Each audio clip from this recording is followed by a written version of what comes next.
What's that? It's close enough. Can I ask you all please stand for the pledge?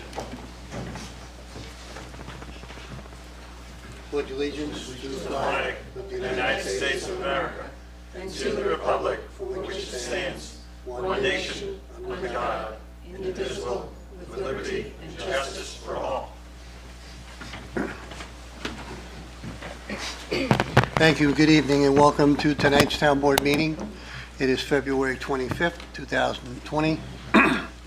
We have two presentations tonight. The first one, very important, as you probably all know, this is the year for the census, the 2020 census.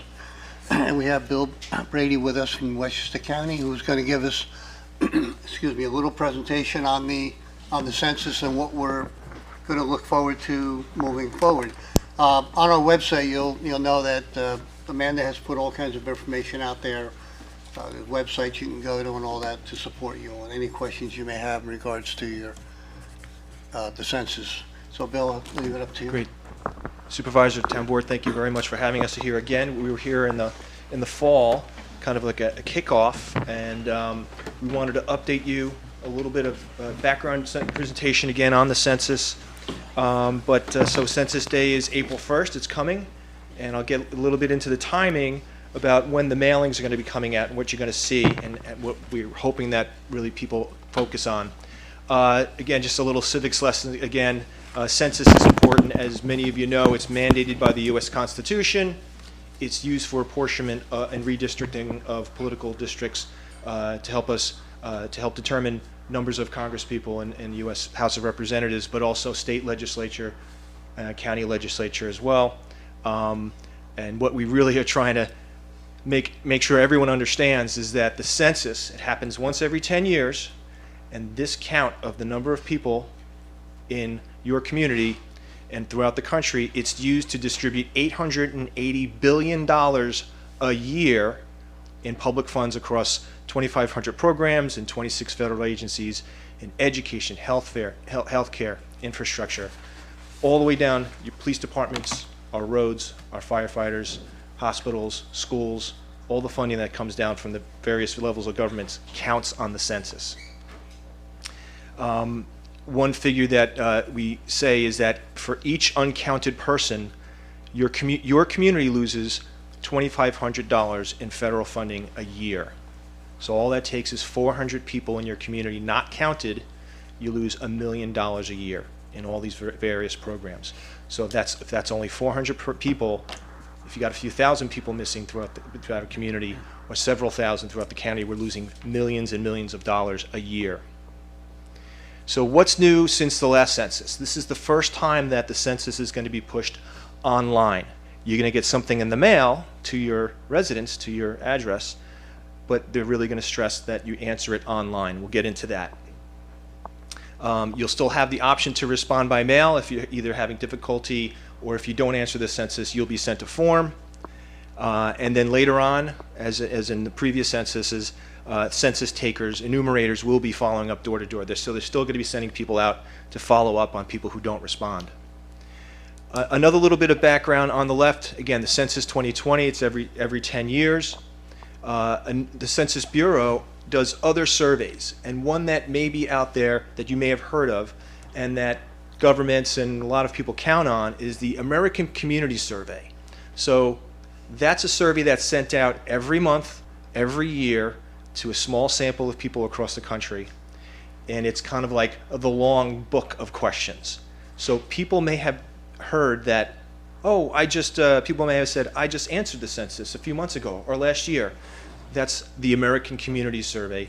That asks a lot of different questions. The decennial census, the 2020 census, it's small, it's brief, and that's the true count of the people in the community that the governments need to get a hold of.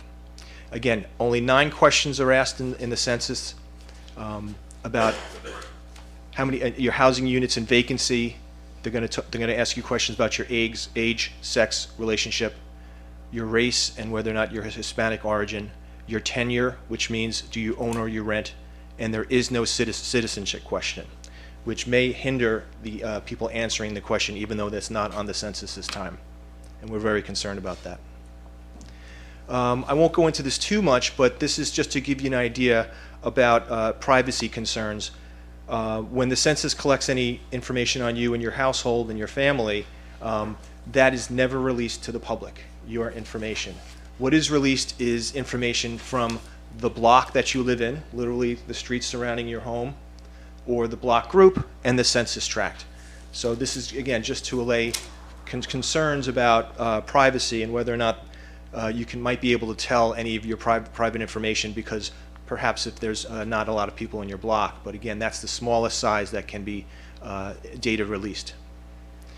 Again, big concern this time around. We're all concerned about our confidentiality and our privacy. It's something that was stressed every single day in the news. But again, your responses are confidential. Census employees are sworn to protect your information under Title 13 of the U.S. Code.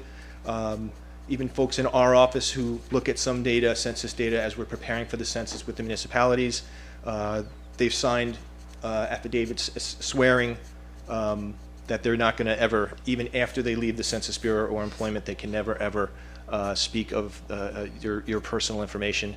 And that's even upheld in the courts. So responses to the census cannot be used in court, and that's been upheld by the courts or any other government agency, from the federal government down to the local governments, even the town level, and cannot be used to deny you any government benefits. So again, it's secure information. So about the timing, the first wave of mailings are going to be going out in mid-March. So just a few weeks from now, we're all going to get letters in the mail with a code that you're going to go and respond online. If you don't respond, and then there's going to be a follow-up letter about a week later, just to make sure in case you didn't see it. If you don't answer the census, they're going to send you a postcard. Hey, check out that letter we sent you. Then by April, if you don't answer the census online, then they're going to send you a questionnaire, the paper form. And hopefully we don't get there, but that's how they're going to follow up. And then they're going to send you by the end of April, another postcard to remind you, to plead with you to please answer online. After April is when the census enumerators, the census takers, will go and knock on the doors and come looking for folks, and going to each household that hasn't responded yet. And when you do answer the census, you're answering the census as of where you are. The information you're providing is who's in your household as of April 1st. So, for instance, my son was born a few days after the census in 2000, so we didn't count him, but he was born just a few days later, so he didn't get counted in the census in 2000. This is just what the census form, the letter may look like, and in terms of just trying to make sure that people don't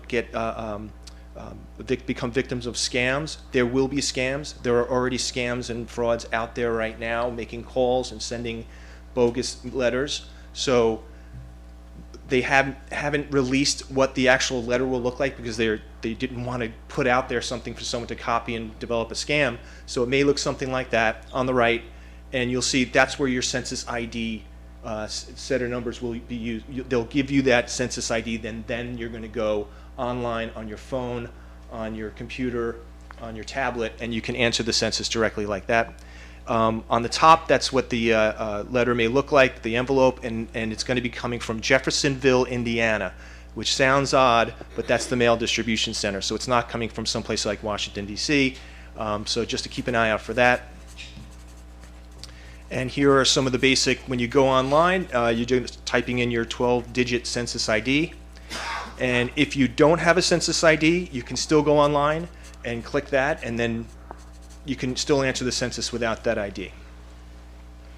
So for instance, in 1990, I actually lived in an illegal apartment in Yonkers in a basement, and I didn't answer the census that year because I never got a form.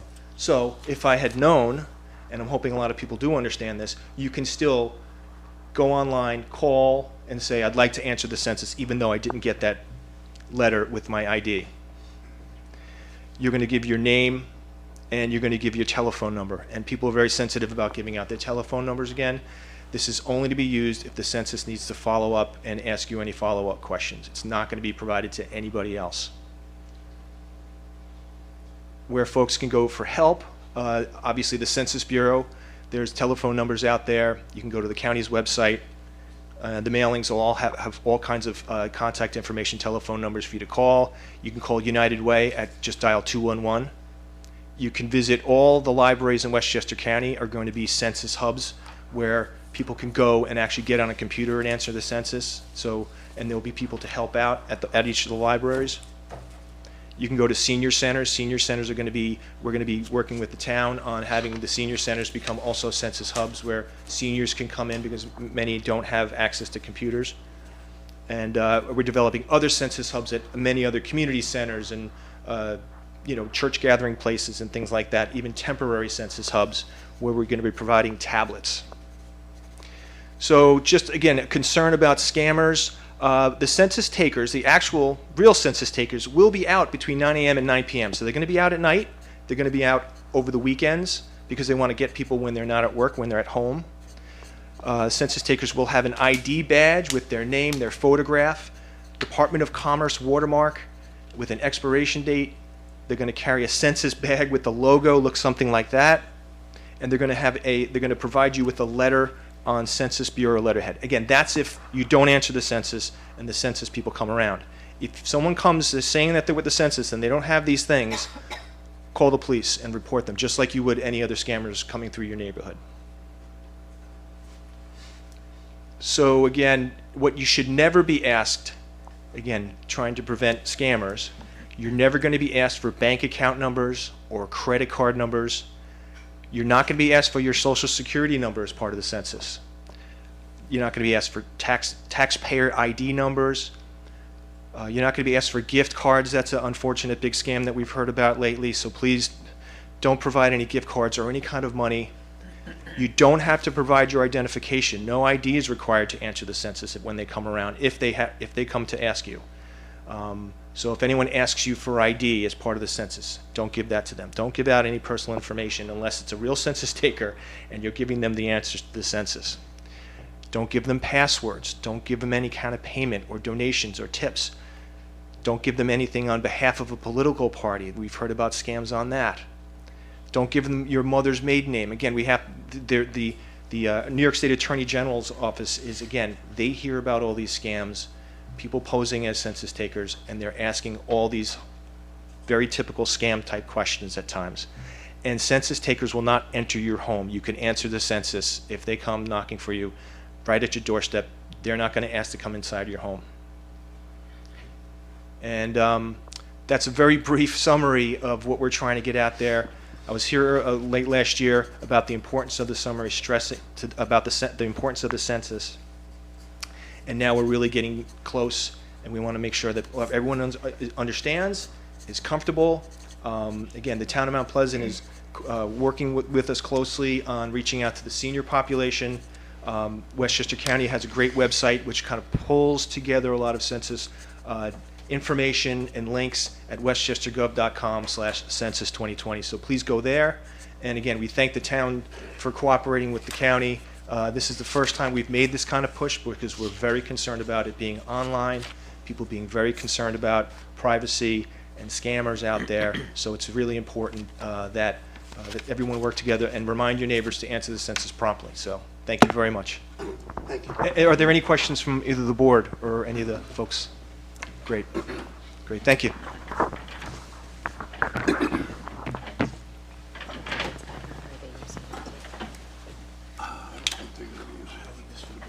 Thanks.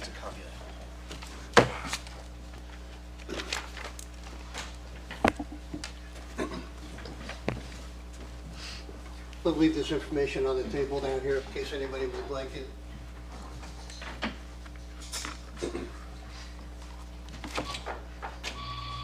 Our next presentation is from Homeland Towers. They're going to be making a presentation in regards to a proposed cell tower over to Canada.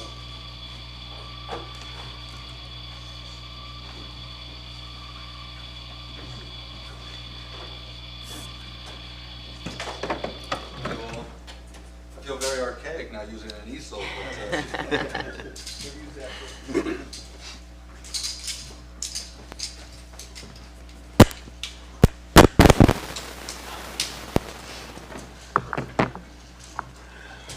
And like I said before, you will be reminded on the town's website about the census.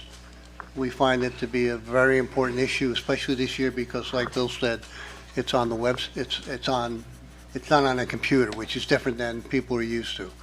So whatever we can do to make it easier, we're going to do that.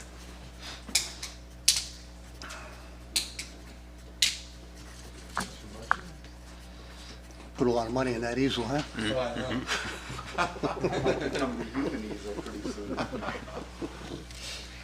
So good evening, supervisor, members of the board, and public. My name is Vincent Xavier, for the record, and I'm the regional manager for Homeland Towers. Tonight I'm joined with Manuel Vicente, the president of Homeland Towers.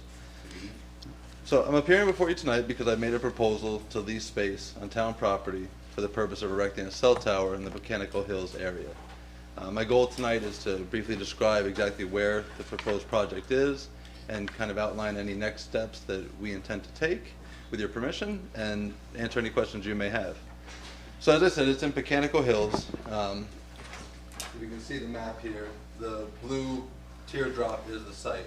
It's basically the intersection of Highland Avenue and Route 448, Bedford Road, right across from the fire department. It's in the woods. The town owns a small parcel of land there that is basically just big enough for this type of project. Kind of shows the property itself. It's a very small rectangular portion of the property. We intend to use the majority of it for this installation. The installation will consist of a proposed 120-foot monopine faux tree style tower within a secured fenced compound. And there is a old paper road that runs through the lot. We won't be impacting or blocking the road at all. We'll be able to actually improve that and maintain access to any parties that currently use it. The plan right now is to complete our proposal by submitting a series of documents that will allow you to make a decision on this. Those will include a visual resource analysis, a FCC compliance report regarding the exposure levels, an FAA analysis confirming whether or not the tower will need to be lit. I can tell you we've already run that and it will not need to be lit. The propagation maps showing the extent of the coverage that can be expected from the tower itself, as well as full site plans that will show the build out with more detail than this lease exhibit level.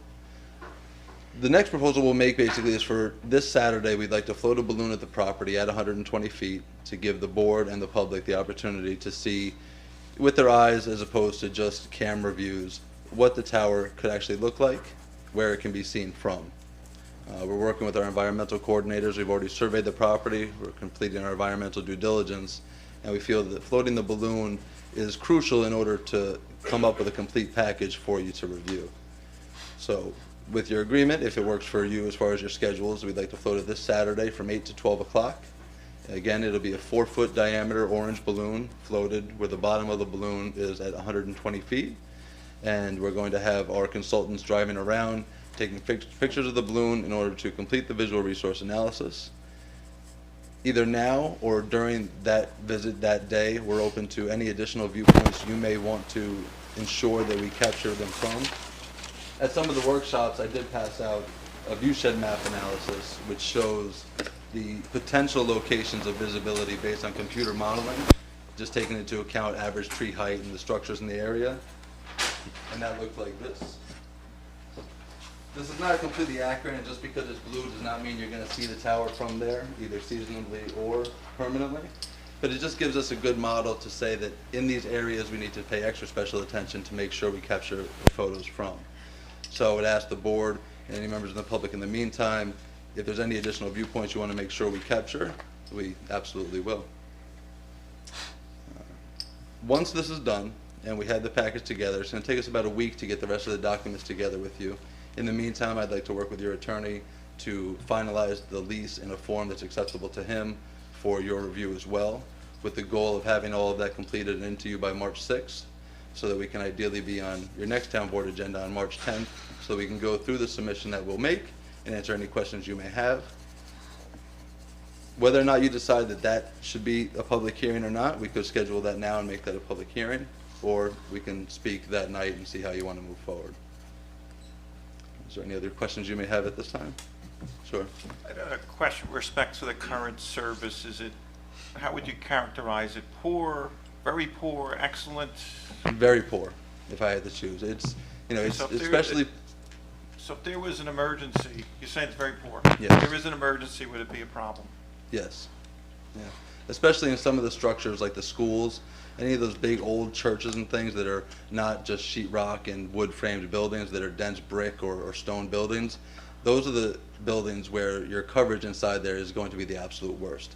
And unfortunately, that's where people congregate. So in those situations, people are potentially at the most risk of not being able to reliably make a call for help when they need it. And for first responders, when they're in those situations, to be able to call out, to call for backup or to notify them of what the current situation is. So yes, the Mechanical Hills region and that whole area is very poor coverage. So it's gonna help the fire department, EMS, police department? Very poor EMS grades, what's there now? Yeah, and to that end, when you speak of helping the EMS, you know, as part of this, obviously, you've seen me before. We've been here a while. We've worked on a few projects together. You know, I live in Westchester. This is my hometown. This is why you always see me in this area. But Manny Vicente, the president of the company, and kind of our charter almost, is that with every tower we build, especially on municipal land, the top of the tower and space within the compound is reserved for the town's emergency services free of charge. So we're working with Goosetown Communications right now. I hope as part of my next submission on the 6th to have a response from them determining whether or not they could use this tower. I expect that they will because the carriers don't have coverage either. There currently is some antennas in the fire department there already, but they're very low. So we're going to work with your consultant to see how you can also best use the tower. And like I said, the top of it will be reserved for you at no cost. Thank you. Can I ask, why are you saying like red brick building, like the school that happens to be there? Yeah. Why don't they get the signals? It's just the nature of the technology itself. These sites are very low power sites, and the signal does not go through even leaves that well. You're going to notice sometimes that your coverage in the summer is actually worse than it is in the winter, because if there's leaves that are close to it, you know, multiple leaves building up actually do degrade the signal and weaken it. So when you have a structure such as a brick structure that's more dense than a sheetrock and wood frame building, it is going to degrade that signal. So it's really just based on the nature of the technology and then the density of the building materials themselves. Got another question, please. With respect to the perception of the fear of that it's harmful to Yeah. children or the environment, is that true or false statement? Can you elaborate on that? Well, I would obviously say it's false, but I would obviously not expect you just to listen to me. I'm up here, the one pitching it. I would direct you to the American Cancer Society website. You know, they're obviously a non-governmental entity, and they have web pages on there that do talk about this for people to educate themselves on the difference between non-ionizing and ionizing radiation. This is non-ionizing. You know, the FCC also sets certain thresholds for which the maximum permissible exposure levels are. I can tell you that I've been doing this for 13 years now. These towers fully loaded, and as part of my submission, I'm going to provide documentation asserting this as well. A fully loaded tower comes in less than 5% of that threshold. So if the threshold is 100, these things come in at 5% of the maximum permissible exposure level. So yes, they are safe. And like I said, I would direct you to the American Cancer Society or the FCC's website. And like I said, I'll provide documentation to that effect as well.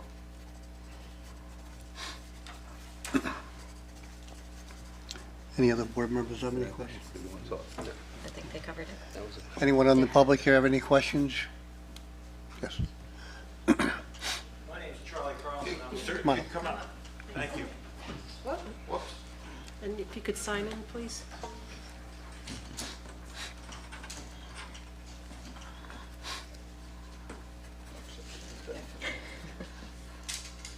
For the next meeting, I'd like to use a projector. You may want to return that. Yeah, they already paid for it.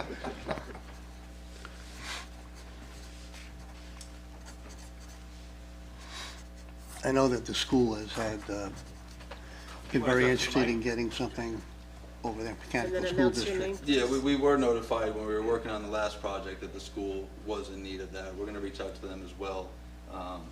But yeah, that whole area is in need. And like he said, It's not one of these situations where it's, oh, we don't know, maybe you need a tower or not. It's obvious that we need a tower here. I disagree. Do you live there? I You understand. live there? I do not live there. Yeah, well, let us speak. I am. I will. I'm Michael George. My name is Charlie Carlson. I'm the chief of the fire department in Mechanical Hills. I want to make a statement and have a question. Statement first, we do need the towers. We have very, very poor coverage there. I've been working with the new superintendent of the school, Marty Greenberg from Mount Pleasant Police. There is no coverage there to use phones in case of a active shooter or anything, because even Mechanical, even with our radios, at times, we're in a black hole there. So the cell tower is badly, badly needed. That's my statement. Question that I have is, I know our commissioners had written, when we found out that finally somebody was thinking about putting a cell tower in the village, our firehouse. It is the evacuation center, community center, fire department, and it's a type of communication center. Why can't we have it there? Because our budget, our tax base is very small. This would be a great help. We just went through a $1.2 million bond that is, you know, the taxpayers have to pay back now over 20 years for work that needed to be done to the building, and we're looking at having to purchase a new truck within the next 2 years, which is another $750,000. I mean, yes, it is the town, but it would benefit the taxpayers on a smaller basis and our department especially.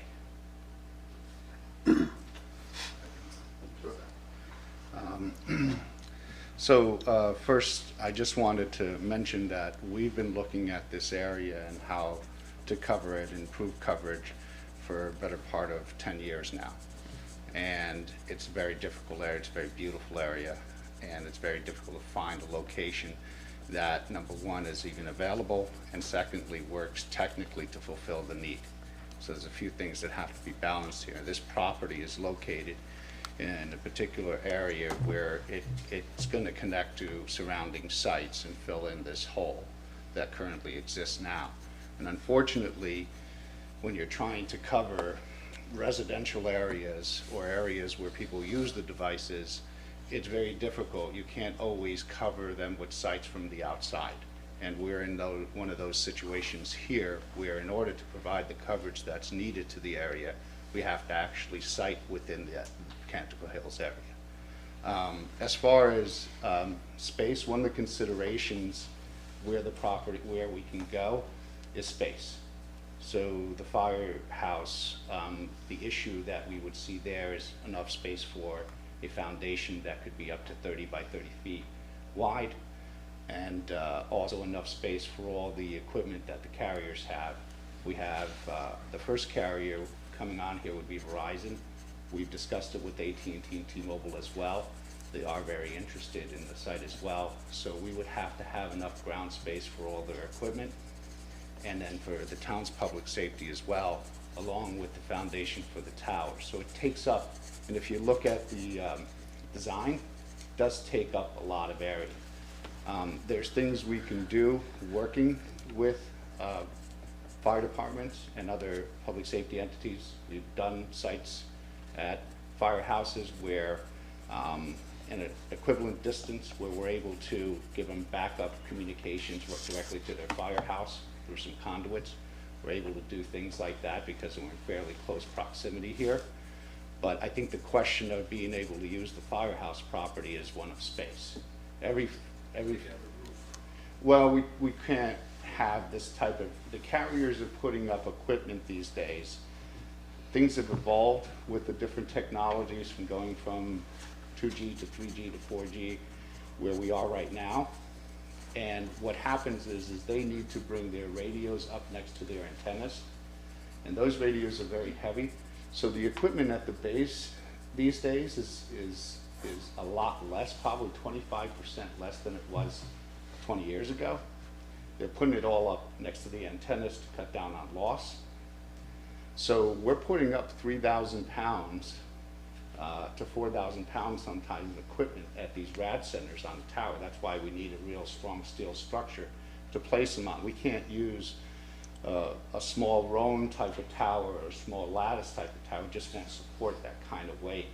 So there's things we have to balance here that makes it difficult. And you know, those are the answers to the questions, and we look forward to discussing it, answering these questions, because this is a difficult job. As I said, we've looked at this, started looking about 10 years ago, and it works in conjunction with the site that we recently developed in town. I think we're at a point now where we don't see another avenue that's going to be effective for everybody, for the 3 major carriers right now, soon to be 4th, because after the merger there's going to be a 4th carrier. So we have to accommodate those 4 carriers.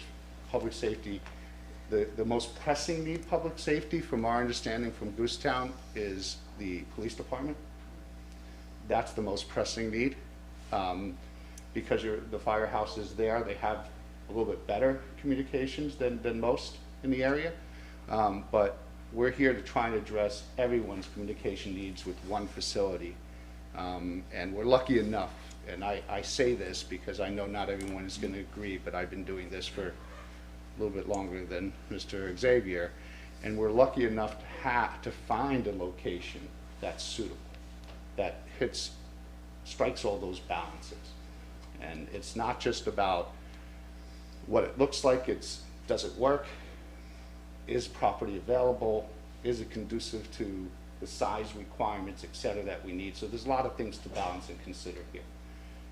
And I think we're going to do our best to make this facility work for the community and strike as many balances as we can. But at some point, we do need a facility here, because it's not going to, the problem isn't going to address itself. So. Just come up, You please. can come up and speak. Did you sign in? I did.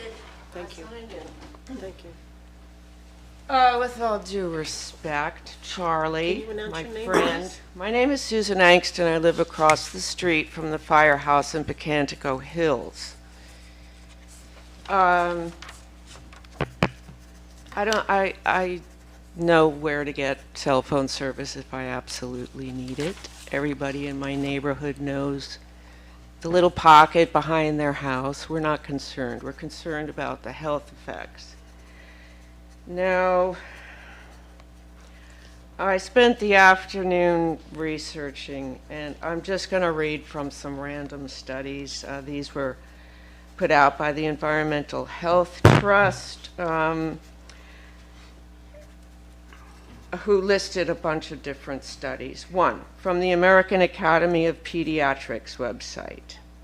In recent years, concern has increased about exposure to radio frequency electromagnetic radiation emitted from cell phones and phone station antennae. An Egyptian study confirmed concerns that living nearby mobile phone base stations increased the risk for developing headaches, memory problems, dizziness, depression, sleep problems. Short-term exposure to these fields in experimental studies have not always shown negative effects, blah, blah, blah. But anyway, I mean, do a quick Google search. There's studies that show there are risks that are serious, and we want to protect our community from those risks.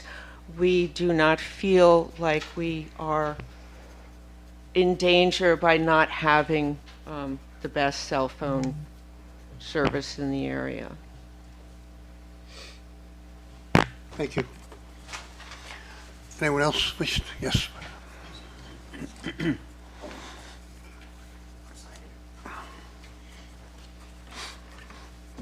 Lee Parker. I am on the PHRA, the Residents Association. I did present at a previous meeting when they were talking about the tower in the Leaf Center. That studies show that not only is it not harmful, but it doesn't impact residential property values. That being said, my first question is, what area is being covered by this tower geographically in the summer? I'd like to know what the backup power plans are so we know how long, in case of an emergency and a power outage, how long the cell tower would be available for, because we've learned the hard way that that's a critical piece of information. And also to see if there's a distribution list in order to be able to stay current on this information. Lori attended a meeting. My follow-up with her indicated going through Mr. Fugazi, my emails both to the board members and to Homeland, none of them have been responded to date. Haven't you been communicating with my assistant? She's the only one who's responded. That, she does that for us, that's why. Okay, so she's been pretty good at responding, but she never indicated that she's responding because nobody else is. What I'm saying is that a response from when I asked a question that said that she'd be the point of contact would have been helpful. But there still is no distribution list. And there still was no response from multiple inquiries to Homeland. That just fell into a dead ball. Everyone that signs up for the town's website and the town alerts would get messages in regards to topics that we're talking about. Yes, I'm on that. And then there was also, the assistant sent out when I asked about it, that, I don't know, some of the things that used to be sent out are no longer being sent out. I'm not really sure which one those are. But it would seem that it would be helpful to have a distribution list for this topic. The only way we would have a distribution list is people who sign up for it. Yes. So that's why we always, But there is none for this topic. we ask, well, it's for all topics that we discuss in town. Right, and now I'm on that list. That, I don't know how else to distribute information unless people sign up to get information. Okay? That's the only avenue we have to work with. Right, but to get information, we're constantly pulling teeth, and most of the requests don't get responded to. Thank you. You're welcome. So as far as communication, Mr. Parker, we have a lot of projects and we get a lot of phone calls from a lot of people. We usually communicate through formal processes. We don't generally communicate with people outside of formal processes because, for example, on this project, until the town board is comfortable enough for us to take the next step, it's not necessarily appropriate for us to be speaking to the public ourselves. So we're very careful because everything we do is eventually goes through a formal public process. So we're very careful to reach out and give information to people. We could be sharing information that is not timely, not complete. So we're very careful, and I apologize for not reaching back out to you, but those are the reasons why we don't do that. As far as the coverage from the site, part of what we're going to be submitting to the town board on the 6th is going to be a comprehensive coverage report as far as what the site covers, what are the current coverage deficiencies, and what the site would cover once it's You're submitting that to the board. to the board. Is that public information? It is, the board is it's our job to present the information to the board. The board then would present it to the public if they wish. That's how the process works. So then the question to the board is, will you take that information and post it to be available? Yes, of course we will. And when would we expect to be able to see that? When we receive it, we have to receive it first. So sometime after the 6th, when we make our submission. Well, I mean. Yeah, I think what we can do, It's the sometime Well- after the 6th is my. what we can do, As soon as it can be done, it will be done.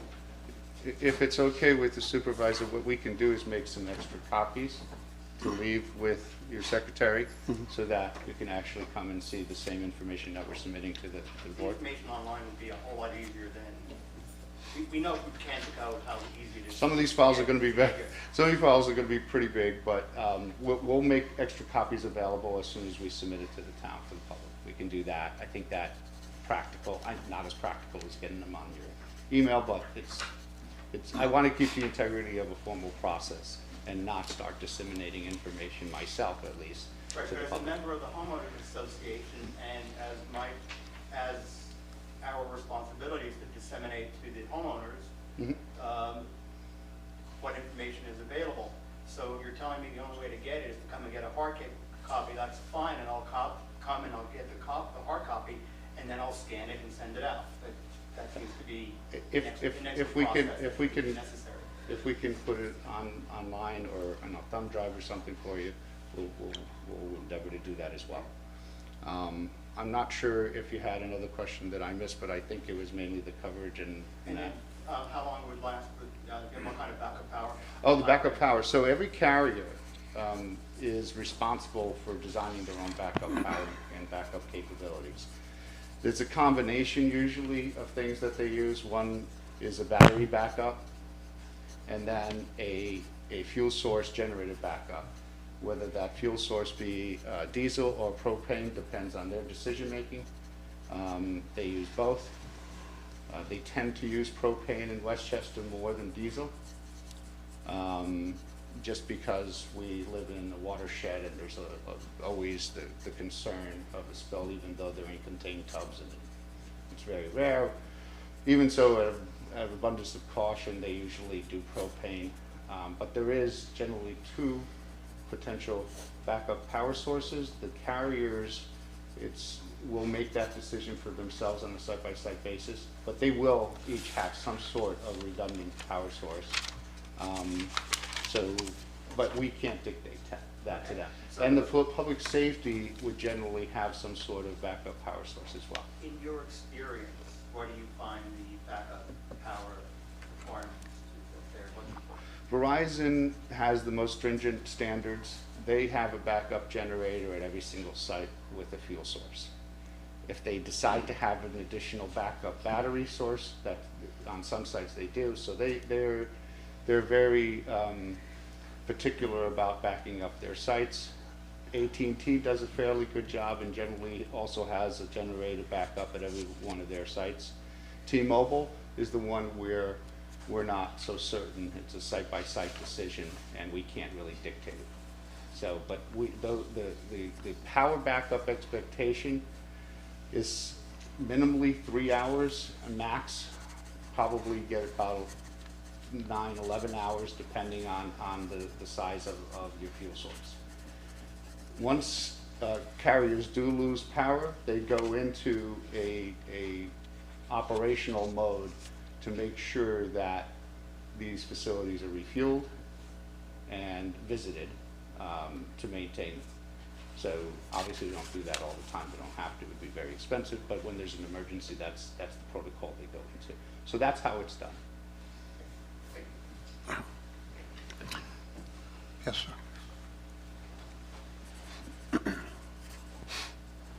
I have a very technical question. How is the What's your name, please? Aris Economides, 574 Bedford Road, Cantico Hills? How was the height of this tower decided? Is that pretty standard? There's a factory that makes them, and they all come out like the same height, or No. yeah? So the height of the tower is determined based on its location and the intended coverage area. So for this area where there's a lot of terrain and topography, you need to take really two things into account: the hills and the height of the nearest trees and how far they're trying to cover. So really, no, these towers can be designed to be, 90, 100, 110, all the way up to 300 feet. I've seen lattice towers and things, or guide wire towers we built. So no, this wasn't just a, hey, this is our standard cookie cutter 120. It was decided because we need this tower to be able to provide coverage for Verizon, who's going to be the top on the tower. Their rad center, or the center line of their antennas, would be at about 116 feet. And then each carrier needs to be separated by 10 feet. So 116, 106, 96, 86 for 4 carriers. You need that to be above the tree line for current tree height and potential future growth for all of the carriers, in order to obviously minimize proliferation, so you don't have multiple towers that are needed. You build one that'll accommodate all 4, plus public safety would be at the very, very top. So really it's terrain, coverage goals, and the height of the existing trees in the area. You talked about coverage goals, but is there a coverage map? Yeah, Well, at the next meeting, obviously part of the submission, I'll have a coverage map. I will go through the coverage map, hopefully on the PowerPoint next time. I'll make sure I drop off a thumb drive with a digital version of the coverage maps, specifically with your name on it, if you want to come in. So I'll make sure, I'm Vincent, I'll make sure that's done. So you'll have that. But yeah, we will go through the coverage maps. You know, it's hard to say right now exactly where, but it would be somewhere just south of Stillman Road, off Bedford, would be the kind of connection point to where our next site was, the Leaf Yard. So somewhere south of Stillman and then to the south in Pecanico. And then when I show you the maps at the next meeting, I'll be able to better articulate the blob of actually where it goes. And just one thing, when we're talking about coverage, most carriers operate at different frequencies. So you're going to see more than one type of coverage. You're going to see a lower band voice coverage through data, and then you're going to see a more true higher band, higher capacity coverage at 2100, for example, frequency. They act very differently, and they're both very important, especially as the technology advances. So sometimes it's not just one coverage map, there's a layer of service and coverage that will be presented. And some of it is easily understandable just by looking at it, and some of it is not. It's more technical. But we will be producing that report for the board and the public. As technology changes, are modifications needed at the cell tower? So what we're doing now, the good news about building a new facility, it's like anything else you do new. You don't go backwards. So we're starting off with 4G, which is the best technology that is in this area today. 5G is coming. It's being done in more urban areas around the country right now, mostly at a test basis, to tell you the truth, even though the ads say otherwise. That's next. And 5G requires not only towers, but additional sites. 5G is really anything that transmits and receives will start working together. For example, Wi-Fi's, your handsets, etc., will start interacting and creating its own network almost. So it's the next advancement. That's why it's so exciting. It's going to be revolutionary in the sense that it's going to drive economic behavior, sort of like GPS technology did. It's really going to lead to a lot of interesting things like driverless vehicles and the rest. But it's really an evolution of technologies, and the trend is to get a higher quality signal strength closer to the users. And in this particular case, we have real geographic coverage issues. So it's as basic as it gets, but this is an evolution, and if you don't do this is sort of like the backbone infrastructure, then you can't ever really get to 5G. So you kind of need to have the basic core infrastructure in place, and we've been working with the town now for years to do that, and key locations, because without that basic core infrastructure, you're not well positioned to go to 5G. It's not possible. So by building strong infrastructure today, resolving some of the remaining coverage holes out there, what you're doing is positioning the municipality and the community so that it can get this advanced technology in the future. Without it, it'll be very, very difficult to go to 5G. And that's one of the reasons why 5G is primarily being introduced in urban areas where there's more sites, where there's better signal, and eventually grow out from there. But without this infrastructure, it doesn't happen. Thank you. Yes.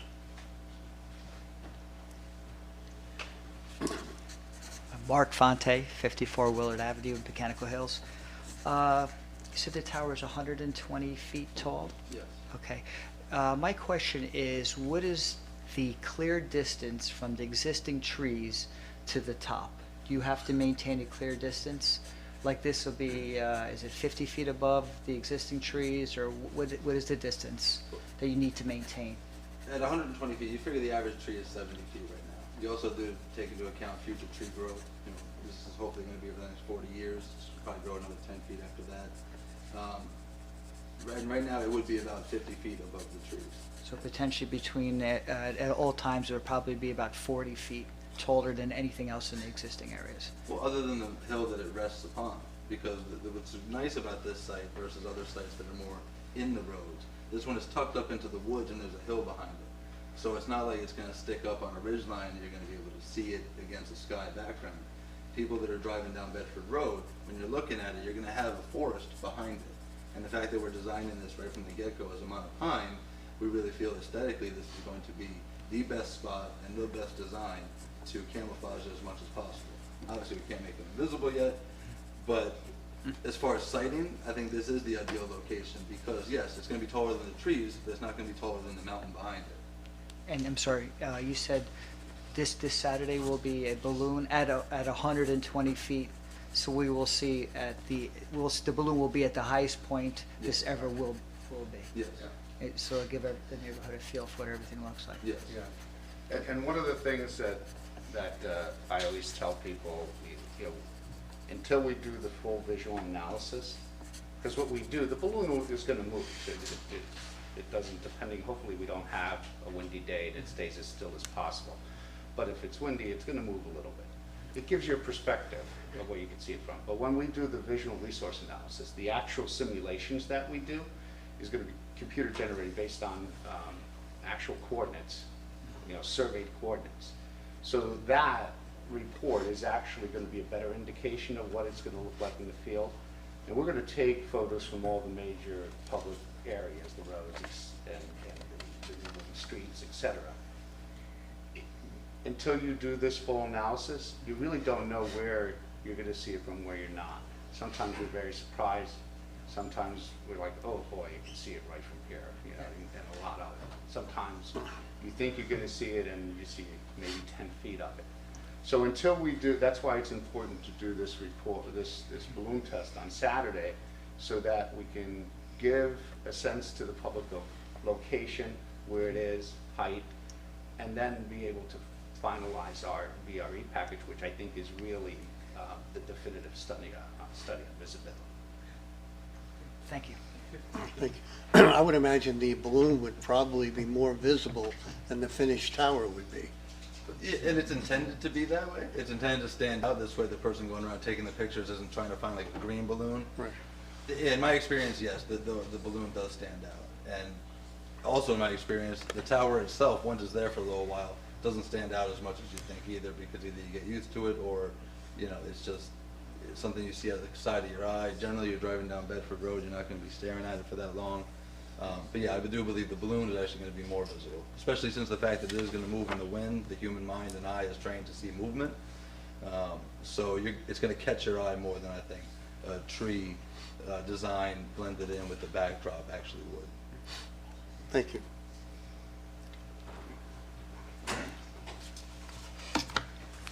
Good evening. I'm Michael Noel. I live at 540 Bedford Road.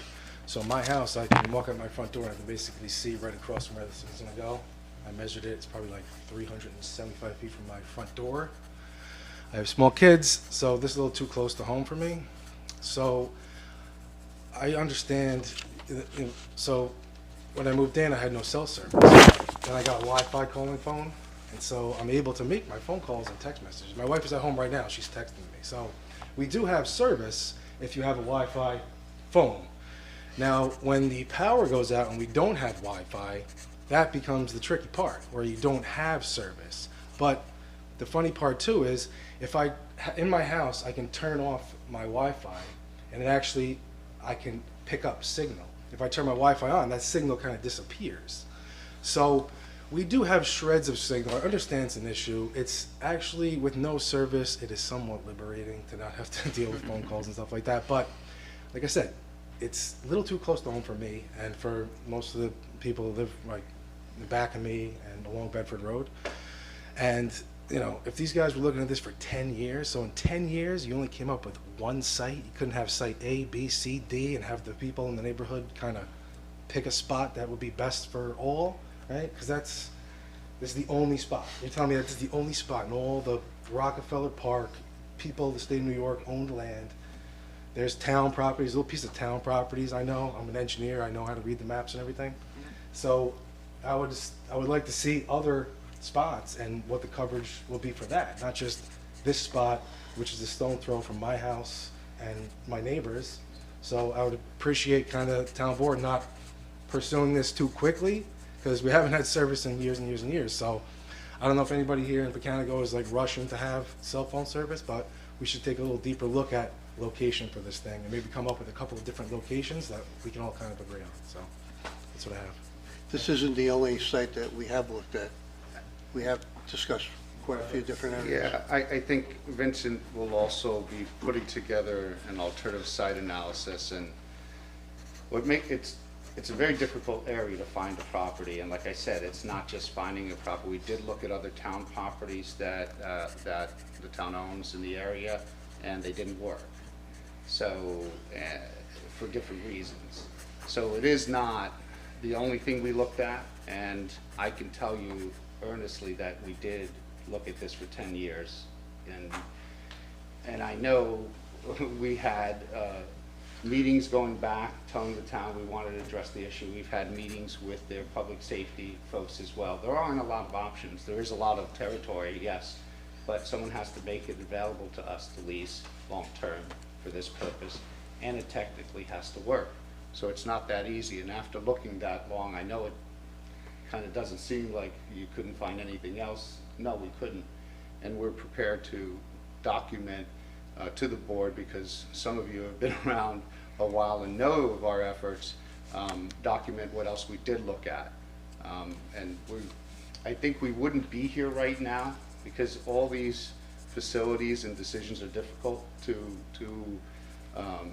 develop and approve, but I don't think we'd be here if we weren't confident that we don't have another option.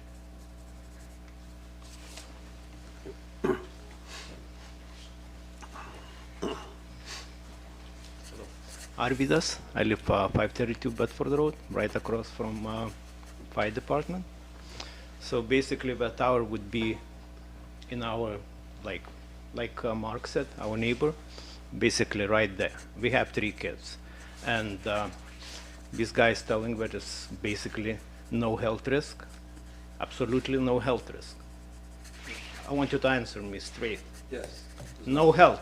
No health. Zero? Zero. Okay. These are low power sites. You actually get more exposure from a baby monitor than you do the nearest. Really? Yep. Okay. That was my question. Yep.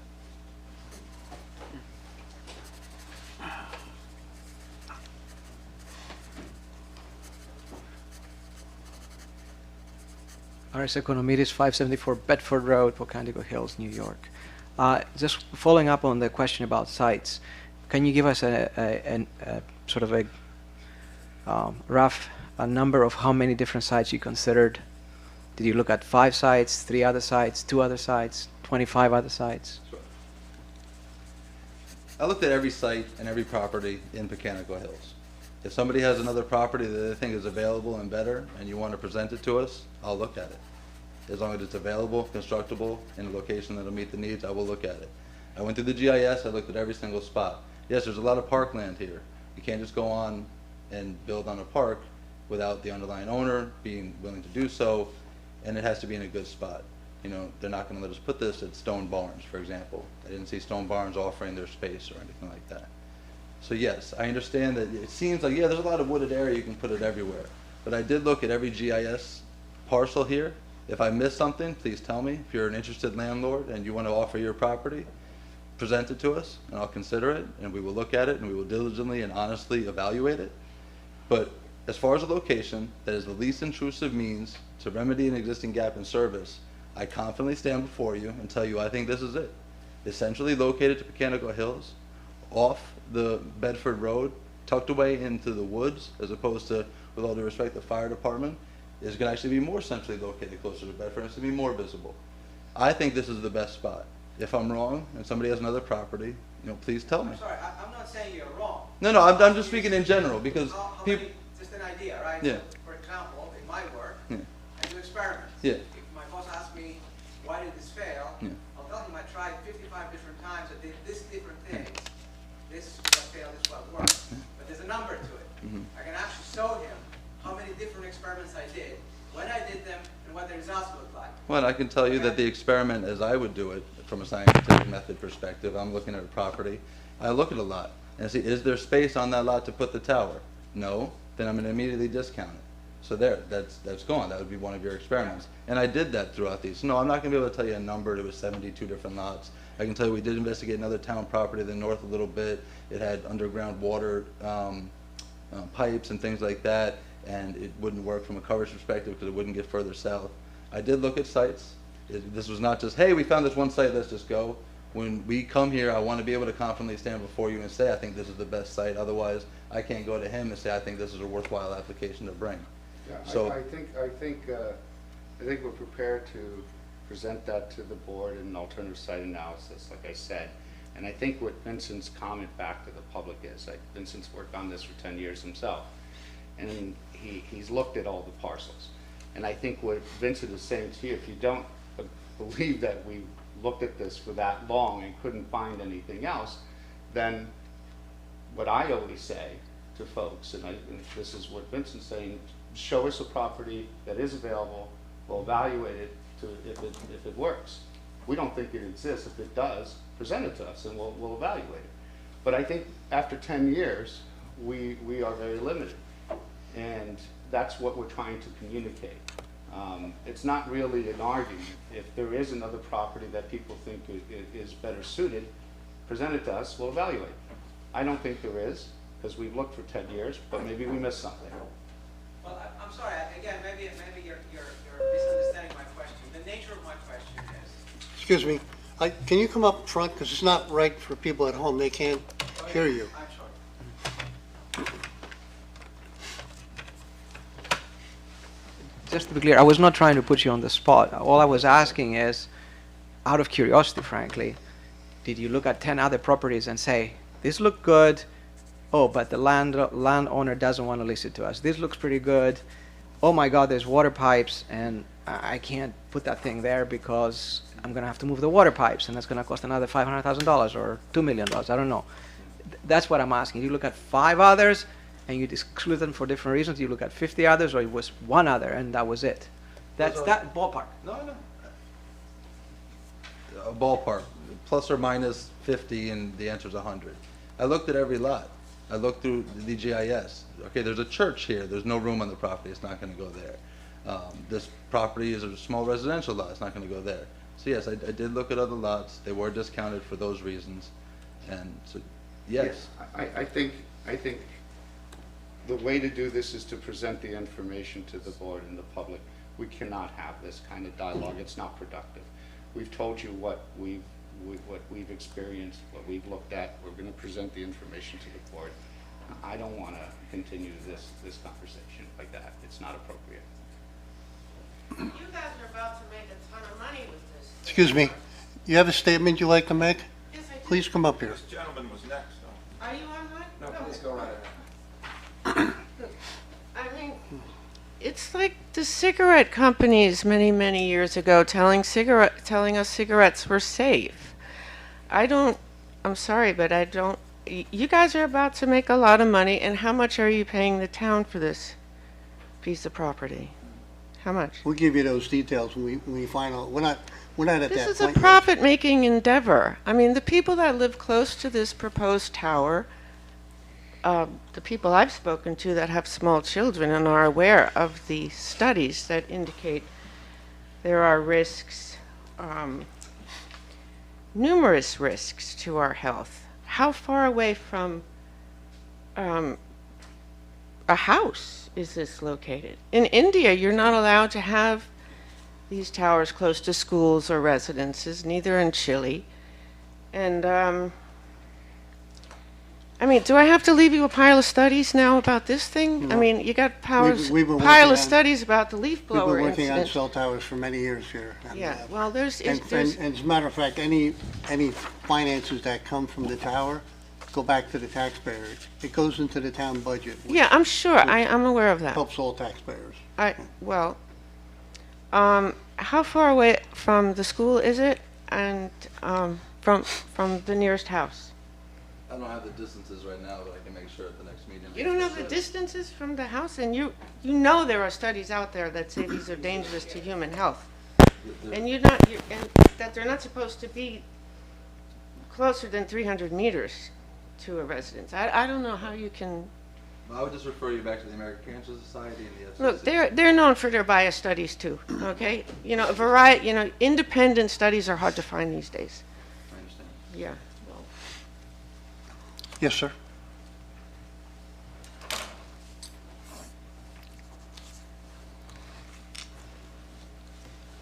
Good evening. My name's Waddell Stillman. I'm the president of Historic Hudson Valley, which is the owner and operator of the Union Church in Pecanico Hills, as well as the library and administration building for our organization at 639 Bedford Road. We also operate the tours for Kikett, the Rockefeller Estate, and within the viewshed of the proposed project, within a half-mile radius, there are multiple National Historic Landmarks, National Register districts, and state register properties. And what this will trigger is the need for Section 106 review of the proposed project. That's a federally required review for a project with an impact on these nationally designated resources. In addition, the State Historic Preservation Office pardon me, will have to advise you, if you are the lead agency on the project, about the impacts on state natural, cultural, and historical resources. We at Historic Hudson Valley are familiar with and would like to be helpful to you in evaluating the submissions of these evaluations of the project, and we look forward to working with you and being of assistance, if you would like us to be, in looking at the suitability of the project in this proposed location. Thank you. Appreciate that. Thank you.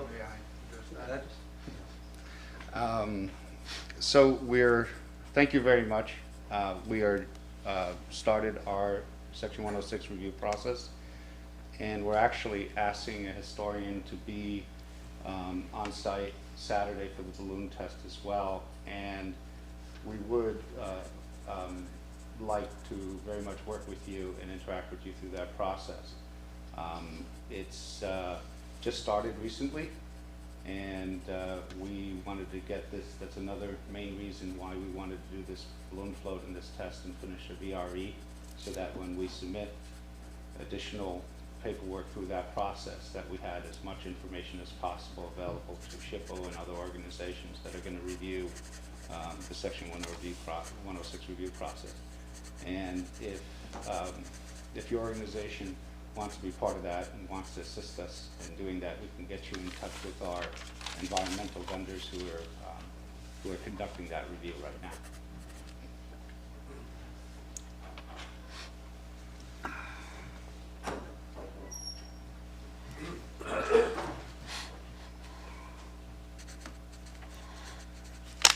What I would recommend instead is that you propose the scope and methodology for the VRE and allow the board and those of us in the community who have some familiarity and awareness of the process to help you design the VRE. It's sweet to invite a historian to a Saturday morning balloon float, but the real issue is the methodology being selected appropriate to the task? Are technologies being used which are appropriate to the site? Have the resources been identified? So there's a whole methodology development process. We'd be interested in seeing what methodologies you propose to employ, and being offered the opportunity to take a look at that. I think we could, first off, the two companies that are working on this, one is EBI, and the other one, the company doing the firm doing the VRE is Saratoga Associates, who actually developed, helped develop the standard for the DEC in New York State. So we consider them the best in the business, best in class. They have a solid methodology. We use this on all our sites, and we'd be happy to make that available to you, but we've already started the process. And so we'll make our methodology available to you, we'll share that, and as we prepare final documentations for review, obviously make it available to you. But we're pretty comfortable and confident that we're using the best class methodologies and vendors to do this work.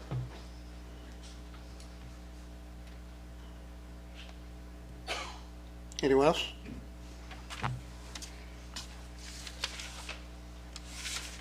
Mark Fonte, 54 Willard Avenue, Mechanical Hills. This cell tower, is it being constructed for the purpose of helping Mechanical Hills only, or is it being used because it has an effect on the carriers for other purposes other than Mechanical Hills? This is just for Mechanical Hills. Thank you.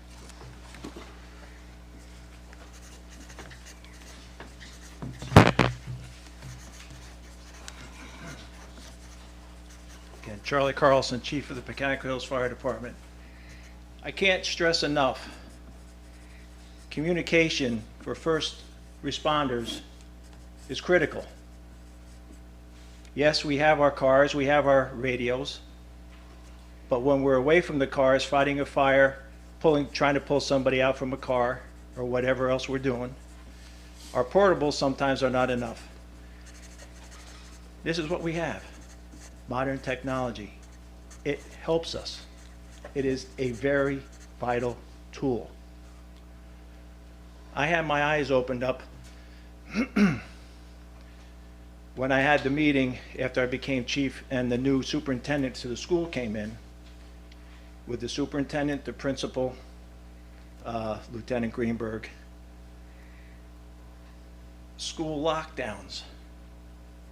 I mean, I was mortified because I went to Mechanical from kindergarten to 8th grade. And to listen to what has to be done now, what they have to prepare for.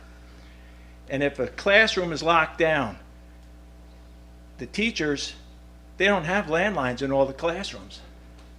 They got these. And right now, these are worthless in Mechanical Hills. Sounds like these gentlemen, they've been doing it for 10 years. I think they've done all they can do. They've picked the best spot. Let them do it. We need this. Thank you.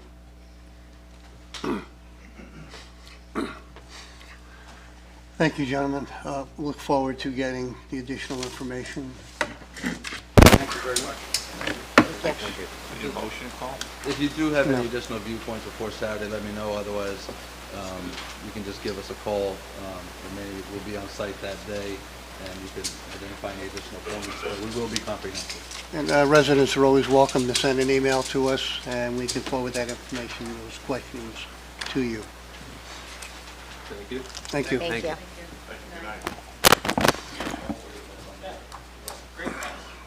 Moving on to bids and awards.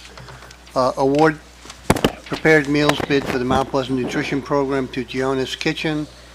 We have discussed this for a while. There was some questions with the bidding. I would ask our town attorney to give you an update on where we're at with that. Sure. Thank you, Mr. Supervisor. If you recall, there was an initial bid and award to Giona's Kitchen. There was an issue, though, that they had and that the Recreation Department observed with the number of meals that would be served. So the best idea, we thought, was to rebid the proposal. We received two bids again, one from Giona's Kitchen and one from Hubbard's Cupboard. Hubbard's was actually the low bid by 5 cents. They actually withdrew their bid, so our only remaining bid is Giona's Kitchen. We've talked to the county about them. We talked to the county about the whole process and project. They are in favor of Giona's Kitchen also. So we think they are a good vendor to award the bid to. Recreation Department recommends it. So you would have to then award the bid for the meals for the nutrition program to Giovanna's Kitchen. Thank you. A motion on the table here to award the nutrition program to Giona's Kitchen in Fallwood. So moved. Motion by Ms. Smalley, Second. second by Ms. Zano. All in favor? Aye. Any opposed? Motion carries. Next item is public hearings. As you may or may not remember, the last meeting, we had we continued the public hearing to amend the town ordinance 20646, Schedule 12, parking prohibited at all times. This is for Wall Street in Valhalla. We had listened to the concerns of the residents in the area, and the decision came up between the police department, some residents' concerns, and we decided that to amend the schedule, it would be, let me just read the final thing here.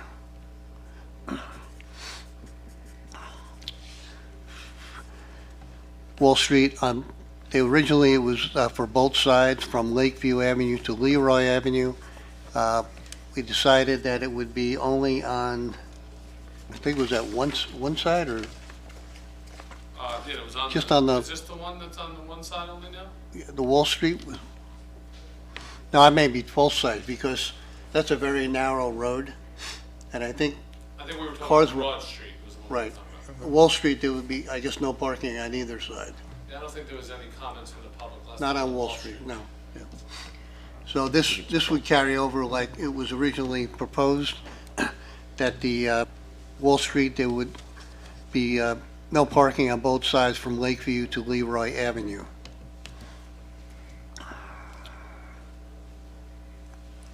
And that's prohibited at all times. So what we're doing right now, may I ask a question, please? Sure. What we would be doing right now is to end the public hearing, is that correct? Do you take comment from the public? We Or could- from any questions from the board? Right. You can close the public hearing, you can adopt the local law if you're so inclined. I Right. see, okay, thank you for the clarification. And currently, there is a temporary no parking, correct, Yes. in those areas? And the feedback has been positive Yeah. from the community? It's very restrictive to have parking on that street. The buses can't make turns. It's very difficult to get by there. That stop sign was right there, too. Emergency vehicles, stuff like that. This public hearing is open. Anybody have any comments in regards to Wall Street is welcome to offer them now. Be there no comments, I'll make a motion, I would take a motion to close the public hearing on regarding Wall Street. So moved. Second. Motion by Mr. Shulman, second by Mr. Saliano. All in favor? Aye. Any opposed? Motion carries. Resolution 11020 will prohibit parking at all times on Wall Street. Need a motion? So much noise in the hallway, I'm sorry. Could you repeat that, please, and I apologize. Need a motion to approve Resolution 11020, prohibited parking at all times on Wall Street. I make a motion for approval. Motion by Mr. Shulman, Second. second by Ms. Zano. All in favor? Aye. Any opposed? Motion carries.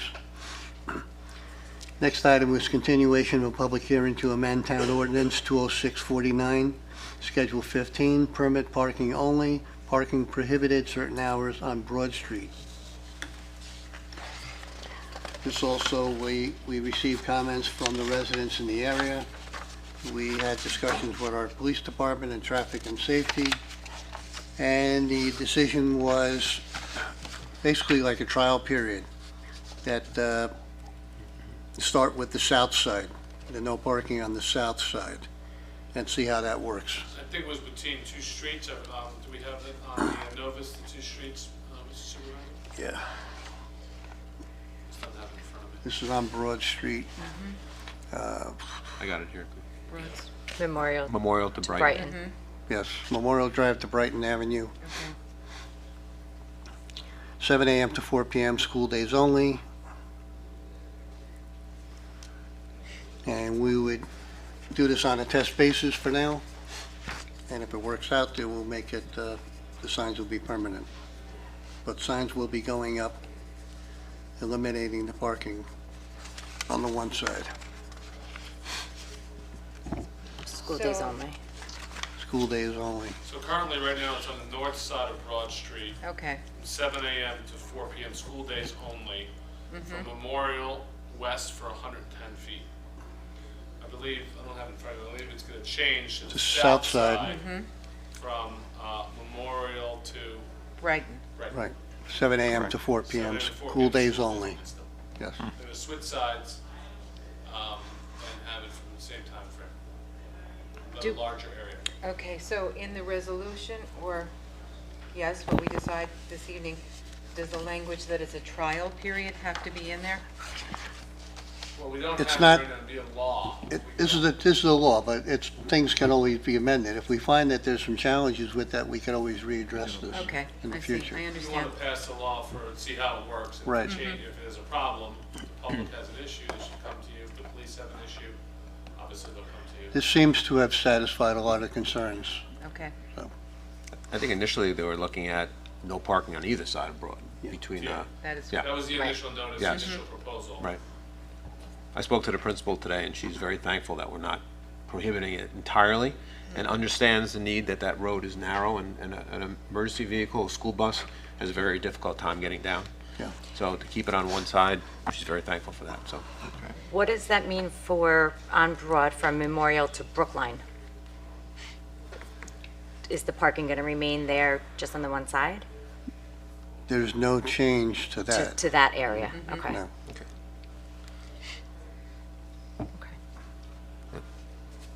Anyone in the public have any questions on this? There being no further questions by the board, I would entertain a motion to close this hearing. So moved. Motion by Ms. Smalley, Second? second by Mr. Schulman. All in favor? Aye. Any opposed? Motion carries. On Resolution 11120, need a motion to approve. So moved. Motion by Mr. Saliano, Second. second by Ms. Zano. All in favor? Aye. Any opposed?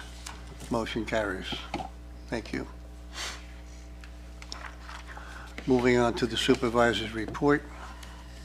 First item is plan review for Rosary Hill Home Convent project review. Total building permit fee for this project is $14,520. Total project cost is $1 million. The cost for the review is $7,200, and that's what we're approving now. Move for approval, please. The vendor, just so you have it, is JHW Plan Review Services. Motion by Ms. Smalley, Second? second by Mr. Saliano. All in favor? Aye. Any opposed? Motion carries. Next item is also plan review. This is for David Rockefeller Creative Arts Center. This is plan review. This is a $15 million project. The building permit fee is $237,720. Total cost for the review is $5,850. This resolution approves the review cost. Is also with JHW Plan Review Services. Move to approve? Motion by Mr. Schulman, Second. second by Ms. Sano. All in favor? Aye. Any opposed? Motion carries. Next item is a purchase order, number 83020-05. This is for a pressure-reducing valve for Kensico Water District. David is very descriptive on the use of this. The whole idea of it is to reduce pressure in an area. It's an 8-inch pressure-reducing valve. Total cost of the valve is $10,372.87. The vendor is Ross Valve. Move for approval, please. Motion by Ms. Smalley, Second. second by Ms. Zano. All in favor? Aye. Any opposed? Motion carries. Next item is purchase order 83020-06, chemical pumps for Pecanico Water District. Vendor is Accent PDIR. Quantity is 4 units. Total cost of $5,354. And these are for chemical pumps for Pecanico Water District. Move for approval. Motion by Ms. Zano. Second? Second by Mr. Schulman. All in favor? Aye. Any opposed? Motion carries. Next item is authorization to transfer unpaid water bills to the April 2020 tax roll. We have 421 customers, and their water bills, unpaid water bills, will be transferred to their tax bill. Total for all the water bills is $205,662.97. Move for approval? Motion by Mr. Schulman, Second. second by Ms. Smalley. All in favor? Aye. Any opposed? Motion carries. Authorization for a spring high school internship in the engineering department. Kenny Dronzik. See the timing here, first he will be starting in the first week of May, and it's a total of 30 hours. And there's no cost to the town, and we really enjoy having interns coming from the schools. So this will be a help to our engineering department and also a learning experience for Kenneth. Move for approval, please.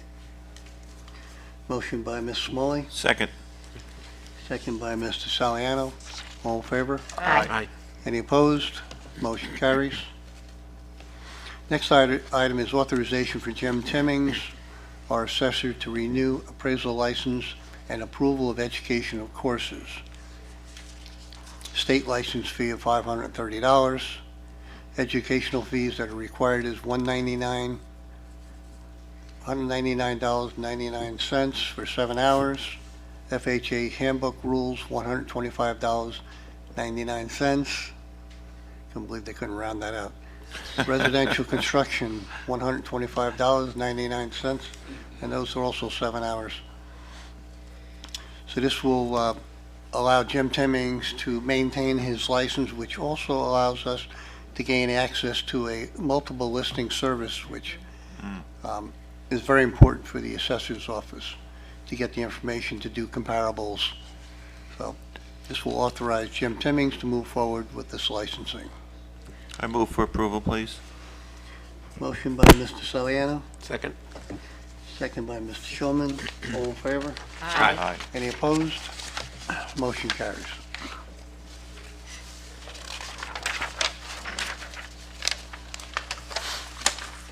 Next item is authorization to hire Thomas Zink as a part-time deputy controller, effective February 24th, 2020, as per the 2020 budget. Move for approval? Motion by Mr. Schulman, Second. second by Ms. Zano. All in favor? Aye. Any opposed? Motion carries.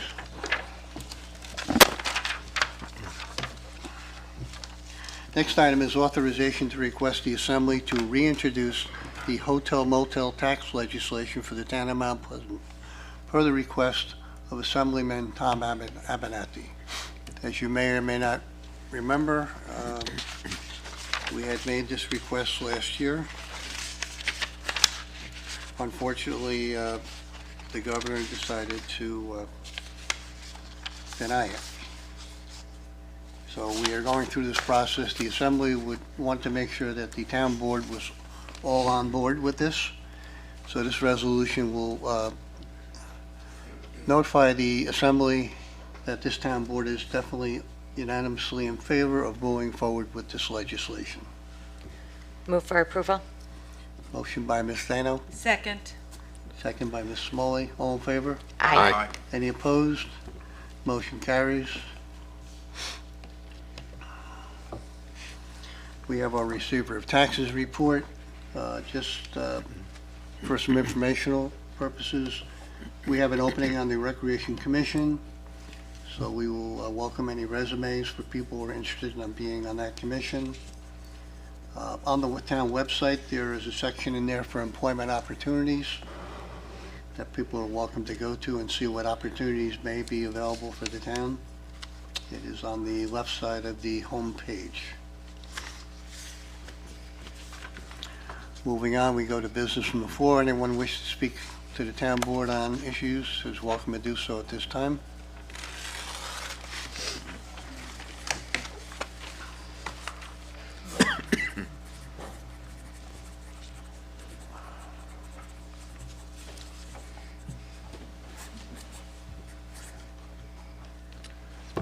Ken Noonan, Valhalla. I'm just seeking a little clarification regarding the sale of the property at 408 Elwood Avenue to the I-Town Mount Pleasant IDA. Excuse me. I'm understanding that the parcel that you're selling to the IDA is going to be combined with two parcels that are adjacent to that are currently owned by the IDA. Yes. Now, should I understand that once that's done, that that entire parcel will be given to a real estate broker and offered to the open market? There will be an RFP or a bid, or, well, kind of RFP process probably. Yeah, there'll be an appraisal, which we're getting. Right. To know the value. Right. There'll be an RFP process. And What's an RFP? the IDA will make the decision. Request for proposals. Request for proposals. It'll be out of the town board's hands at that point. And the request for proposals is sent out to It's publicized. Be publicized. It's open to anybody, right? Yeah. You wanna buy it, you can buy it. Well, that's what I'm getting at. Maybe. That's what I'm getting at. Where would it be? Where would it be advertised? Where would somebody see that? We're not even that far. This is not a town board issue, it's an IDA issue, so I don't really want to get into it, but there's a whole process we'll go through. Happens in every community in the state. So the public will find out eventually about this, and it'd be pretty obvious to everybody where it is. Sure will. The second question I have is regarding the comprehensive plan. What's the update on the comprehensive plan? Or should we have gotten it already? Well, we are getting it. We're having a meeting on it next Tuesday night. Our planning consultant is going to be presenting a draft master plan to the town board for the town to review. Is that an open public meeting? Work sessions are always open to the public. Okay. Thank you. You're welcome. Anyone else like to address the board? We'll move on to our town clerk's agenda. Town Clerk's Agenda, February 25th, 2020, Town Board Meeting. Bid opening, various highway and central garage materials. Received signed 2019 agreement for ambulance service with Sleepy Hollow. Received Thorwood Fire District special election to approve the borrowing of not more than $300,000 to purchase a Stephen Tower ladder. Received liquor license renewal, Blue Hill at Stone Barns, 630 Bedford Road, Pocatello Hills, New York. 2 planning board resolutions, 500 Commerce Street, site plan approval, 500 Commerce Street, secret negative declaration. And commuter parking permits are on sale. They go into effect March 1st. Bring in your driver's license and car registration. The fee is the same as last year, $375, which you can pay by cash or check. Thank you. You're not doing it again on Saturday? No. Thank you. Move on to our council reports. Councilman Shulman. Good evening, Mount Pleasant. It's my pleasure to present the Comptroller's memo, Resolution 121-20. I'll do this by department and vendor. Justice Court, Precise Translation, LLC, $1,070. Assessment, Hudson Gateway Association of Realtors, Inc., $561. Central Data Processing, Tyler Technologies, Inc., $7,130.69. Special Consulting Services, Industrial Appraisal Company, $1,810. Highway Garage, 3G's Garage Doors, LLC. American Petroleum Equipment and Construction Company, $6,795.24. Central Garage, Ron Turley Associates, Inc., $1,550. Central Mailing, U.S. Postmaster, $2,237.89. Safety Inspection, Jeffrey H. Walker, $4,610. Recreation Center, American Petroleum Equipment and Construction Company, $960.41. Adult Programs, Tony's DiNapoli, $2,254.98. Planning Board, Cleary Consulting, $1,000. Capital Mechanical Water District Number 1, Professional Consulting, Inc., $1,847.50. Kensico Capital Projects, Professional Consulting, Inc., $8,391. Mount Pleasant Consolidated Water District, Kinsley Power Systems, Village of Briarcliff Manor, and Village of Pleasantville, $38,653.80. Joint Water District Fund, Kinsley Power Systems, $498.27. Mechanical Water District Number 1, Professional Consulting, Inc., $4,297.50. Kensico Water, Professional Consulting, Inc., Hack Chemical Company, $8,137.77. Trust and Agency Escrow, Cleary Consulting, for a total $4,187.50. And the grand total this evening on the memo is $95,993.55. Again, all supporting documentation is available in the Comptroller's office. Move for approval, please. Motion by Mr. Shulman, Second. second by Ms. Zano. All in favor? Aye. Any opposed? Motion carries. My next is authorization for 2019 and 2020 budget amendments, Resolution 122-20. Request authorization for year-end 2019 and 20, as well as any additional lines which become overexpended as a result of audit entries or required year-end accruals. The schedules have been provided that detail the requested changes to the specific lines. The town board will have copies of these final audited numbers. Rich Banquet has provided documents that refer to $500,000. The sum of the anticipated equipment purchase is $530,000. The transfer requested will be adjusted to $600,000 to account for this and any other anticipated items. Move for approval, please. Motion by Mr. Shulman, Second. second by Ms. Smoley. All in favor? Aye. Any opposed? Motion carries. And my final is the authorization for lump sum payout for Recreation Department employee, Resolution 123-20. This is authorization for a lump sum payout for Recreation Department employee Bruce Reel in the amount of $32,108.81. This lump sum payout is reflective of contractual obligations. And I just congratulate Bruce and wish him a healthy and happy retirement. Move for approval, please. Motion by Mr. Shulman, I'll second that motion and say thank you to Bruce for a well-done job. Thank you. second by Mr. Saliano. All in favor? Aye. Any opposed? Motion carries. Moving on, Councilman Saliano, the Nothing here for you tonight. Yeah, thanks, Mr. Supervisor. I don't have anything from PD, but have a great evening. Thank you. Councilwoman Smalley. Good evening. My report is always from Parks and Rec, and I very gladly do that. Thank you.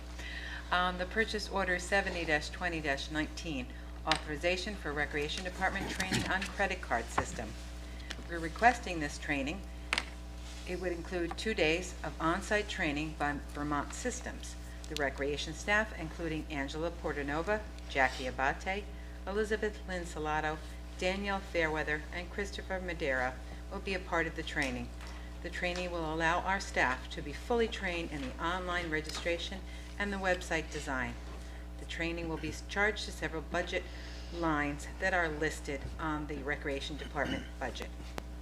The entire cost for this training is $4,253. Move for approval, please. Motion by Ms. Smalley, Second? second by Mr. Shulman. All in favor? Aye. Any opposed? Motion carries. Thank you. The next item is purchase order 70-20-20, confined space rescue training. The vendor is American Consulting and Safety Specialists. The total cost is $1,150 for 2 days, or $2,300. Per diem is $175 for 2 days, or $350. The total cost is $2,650. This is a requirement of OSHA and PESH. The cost is shared between the Parks and Water Sewer departments. Move for approval, please. Motion by Ms. Smalley, Second. second by Ms. Zano. All in favor? Aye. Any opposed? Motion carries. Okay, my weekly or bi-weekly public service announcement. The Town of Mount Pleasant Recreation and Parks Department brochure is in the process of being printed. I've received a lot of phone calls and emails and texts in regard to dates. I just want you to know that summer day camp information will be sent out through the schools during this next coming week. Camp registration will begin on March 9th online. By next week, the information about camp will be online, and that will be done by March 6th. For those that can't wait, the camp dates are for all day camps, June 30th through August 7th. For the Teenscape Camp, July 6th through August 6th. For the weekly sports camps, June 29th through August 14th. And probably for the one question that I'm asked often, yes, everyone will be required to come in and have a new photo if you plan to join the Mount Pleasant Town Pool this year. Also know that that registration will not begin until April the 6th, and that will also include registration for any of the lifeguard and training courses. I hope this answers the questions that I've received over the last few weeks. Thank you. Thank you. Councilwoman Zano. Good evening, thank you. My report is from the Highway Department. It includes 5 different purchase orders for equipment that we are desperately in need of and equipment that will help the department become more efficient. First purchase order is 50-20-01 for a 2020 Freightliner truck. Total cost is $101,426.36. Move for approval. Motion by Ms. Zano, Second. second by Mr. Saliano. All in favor? Aye. Any opposed? Motion carries.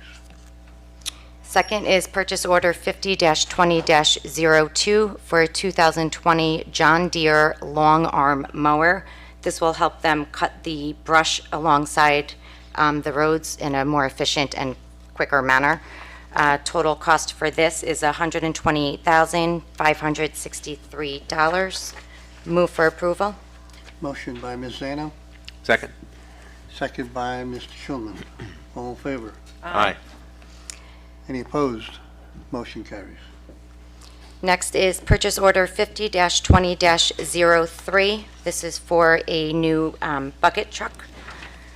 Total cost is $201,334. As much as I'd hate to see our military bucket truck go, I think we are in desperate need of an update.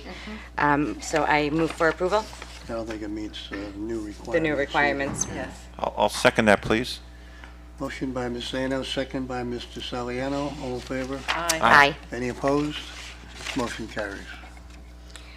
Next purchase order, 50-20-04, is for a Bobcat compact track loader. This Bobcat will also come with a few different attachments to make it a little more versatile. Total cost here is $101,453.14. Move for approval. Second. Motion by Ms. Zano, second by Ms. Smoley. All in favor? Aye. Any opposed? Motion carries. The last purchase order I have is 50-20-05, and this is a trailer for the same Bobcat track loader. Total cost is $19,664. Move for approval. Motion by Ms. Zano, Second. second by Mr. Shulman. All in favor? Aye. Any opposed? Motion carries. And my last item is authorization to deposit bond for curb cut permit number 1470. This is a check that will be deposited for a resident. He'll be doing some road work and needs to cut into the road. The cost of the bond amount is $540, and this is being done on Sunset Drive in Thornwood. Move for approval. Motion by Ms. Zano, Second. second by Mr. Shulman. All in favor? Aye. Any opposed? Motion carries. Thank you. Moving on to the town attorney's report. I know we have some tax certiorari matters to settle. We do, we have actually 10 today. Don't let that number scare you, the numbers are not too high for settlement amounts. I'm going to walk through each one, tell you the number of years and the amount that we estimate for the refund. And we can do it one resolution for all of them? Yeah, we do all of them, then we'll do one resolution at the end. Okay. First one is for a property located at 430 Manville Road in Pleasantville. It's for 5 tax years, and the settlement amount will be approximately $1,500. The next one is for 362 North Broadway in Sleepy Hollow. This is for 7 years, and we'll have a refund of approximately $500. The next one is for 239 North Broadway, Sleepy Hollow. It's for 6 years, and the settlement amount is approximately $500. The next one is for 75 Kensico Avenue in Valhalla. It's for 1 year, 2017, and the settlement amount is approximately $2,000. The next one is for 76 Chestnut Street and 175 Valley Street in Sleepy Hollow, and it's for 11 years. And the total refund amount is approximately $700. The next one is for 285 North Broadway in Sleepy Hollow. That's for 5 years, and the total settlement amount is approximately $200. The next one is for 27 Washington Avenue, Pleasantville. It's for 3 years, and the settlement amount is approximately $600. Next one is for 261 Sawmill River Road in Hawthorne.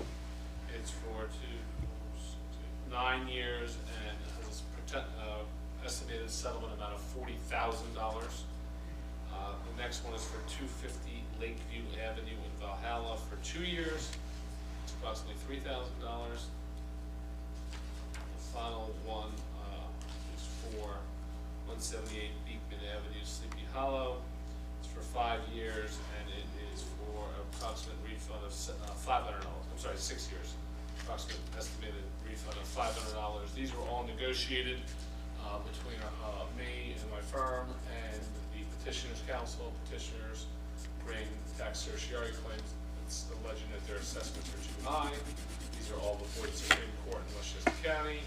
A number of years, obviously, for some of them are negotiated with the assessor, with myself, with appraisers, etc. So this is a culmination of those discussions and those negotiations negotiations. The total amount is approximately $49,500. The numbers may change slightly, but nothing of any substance, depending on tax rates, et cetera, for the given years. That's why they're next lines. So I ask for approval to settle those 10 tax certiorari matters as indicated for those years. Need a motion on Resolution 13220? Move for approval. Motion by Mr. Shulman, Second. second by Ms. Zano. All in favor? Aye. Any opposed? Motion carries. Thank you.